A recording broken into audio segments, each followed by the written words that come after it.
Hi అండి, welcome to Matangi kitchen. ఈరోజు మన ఛానల్లో ఎక్కువ రోజులు నిల్వ ఉండి అలాగే చాలా క్రిస్పీగా ఉండే బియ్యం పిండితో మురుగులు తయారు చేస్తున్నాను. ఇంకా లేట్ చేయకుండా ప్రాసెస్లోకి వెళ్ళిపోదాం. ఇక్కడ చూపిస్తున్నట్టు 3 కప్పుల వరకు బియ్యం పిండి తీసుకుని ఇక్కడ స్టవ్ మీద కడాయి పెట్టుకుని కడాయిలో వేసుకోండి. ఇప్పుడు లో ఫ్లేమ్లో ఇది కొంచెం వేడయ్యే వరకు కూడా ఎక్కడ మాడకుండా ఇలా వేపించుకుని దీన్ని ఒక ప్లేట్లోకి వేసుకోండి. ఇప్పుడు అదే కడాయిలో 3/4 కప్పు వరకు మనం తినే శనగపప్పు ఉంటుంది కదా, ఆ శనగపప్పుని వేసుకుని దీన్ని కూడా 2 నిమిషాలు కొంచెం వేపించుకోండి. ఇలా వేపించుకున్న దీన్ని ఒక మిక్సీ జార్లోకి తీసుకుని మెత్తని పౌడర్ కింద మిక్సీ పట్టుకోవాలి. చూస్తున్నారు కదా, ఇలా మెత్తని పౌడర్ కింద మిక్సీ పట్టుకునే దీన్ని మనం ఏదైతే ప్లేట్లో వేసుకున్నామో బియ్యం పిండి ఆ ప్లేట్లోనే దీన్ని జల్లించుకోవాలి.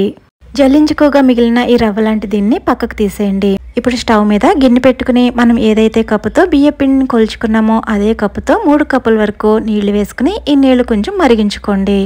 ఇప్పుడు బియ్యం పిండి శనగపిండి వేసుకున్న ప్లేట్లోకి 1 టీ స్పూన్ వరకు వామ్, రుచికి సరిపడా సాల్ట్, 2 టేబుల్ స్పూన్స్ వరకు కారం, అలాగే 1/2 టీ స్పూన్ ఇంగువ, 1/2 టీ స్పూన్ జీలకర్ర పొడి వేసుకోండి.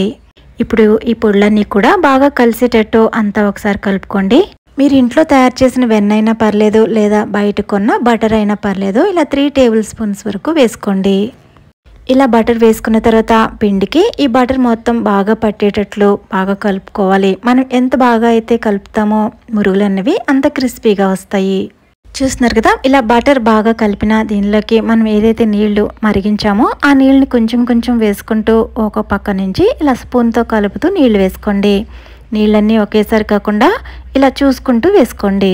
నేను 3 కప్పులు వాటర్ మరిగించాను కదా, దీనిలో 2 కప్పులు వాటర్ పూర్తిగా వేసేసాను. ఒకేసారి వాటర్ మొత్తం వేసేయకుండా ఇక్కడ చూపిస్తున్నట్టు కొంచెం చూసుకుంటూ కలుపుకోండి. ఇప్పుడు స్పూన్ పక్కనెట్టేసి ఇలా చేత్తో కలపండి. ఇలా చేత్తో బాగా కలిపిన తర్వాత దీన్ని ఇలా ఒక వైపుకి ఒత్తి ఇలా ప్లేట్ వేసి 10-15 నిమిషాలు దీన్ని సెట్ అవనివ్వండి. 15 నిమిషాల తర్వాత నేను ఇక్కడ చూపిస్తున్నాను. పిండి కొంచెం మనం చేత్తో తాకగలిగేంత టెంపరేచర్కి వచ్చింది. ఇప్పుడు దీన్ని కొంచెం గట్టిగా ఒత్తుకుంటూ సెమీ సాఫ్ట్గా ఉండే పిండి ముద్దలాగా కలుపుకోవాలి. అంటే మనం పిండి కలిపింది బాగా సాఫ్ట్గాను ఉండకూడదు, బాగా గట్టిగాను ఉండకూడదు. చూస్తున్నారు కదా, ఈ విధంగా ఉండాలి. ఇప్పుడు చిన్న పార్ట్ పిండి ముద్దను తీసుకుని ఒకసారి ఒత్తుకుని ఇలా పక్కన పెట్టండి. ఇప్పుడు మనం మురుగులు గొట్ట ఉంటుంది కదా, దానిలో స్టార్ ఉన్న ప్లేట్ని ఇలా వేసుకుని ఈ మురుగులు గొట్టానికి కొంచెం ఆయిల్ని అప్లై చేయండి.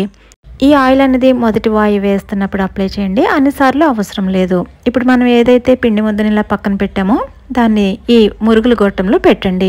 మురుగులు గొట్టంలో పెట్టే పిండిని ప్రతిసారి కూడా కొంచెం గట్టిగా ఒత్తుకుని అప్పుడు పెట్టాలి. ఇలా పెట్టిన తర్వాత మిగిలిన పిండిని ఆరిపోకుండా ఇలా మూత వేసి ఉంచండి. ఇప్పుడు ఒక ప్లేట్కి ఆయిల్ అప్లై చేసుకుని ఆయిల్ అప్లై చేసిన ఈ ప్లేట్లో ఇక్కడ చూపిస్తున్న విధంగా ఇలా రౌండ్గా మురుగుల్ని చుట్టుకోండి. మీరు డైరెక్ట్గా ఆయిల్లో కూడా ఈ విధంగా వేసుకోవచ్చు.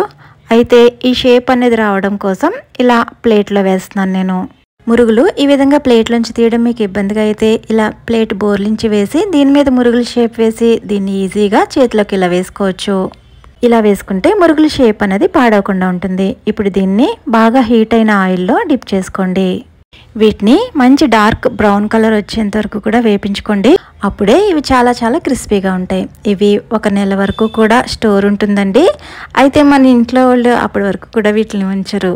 మీకు ఈ వీడియో నచ్చితే లైక్ చేయండి. మరో మంచి రెసిపీలో మళ్ళీ రేపు కలుద్దాం.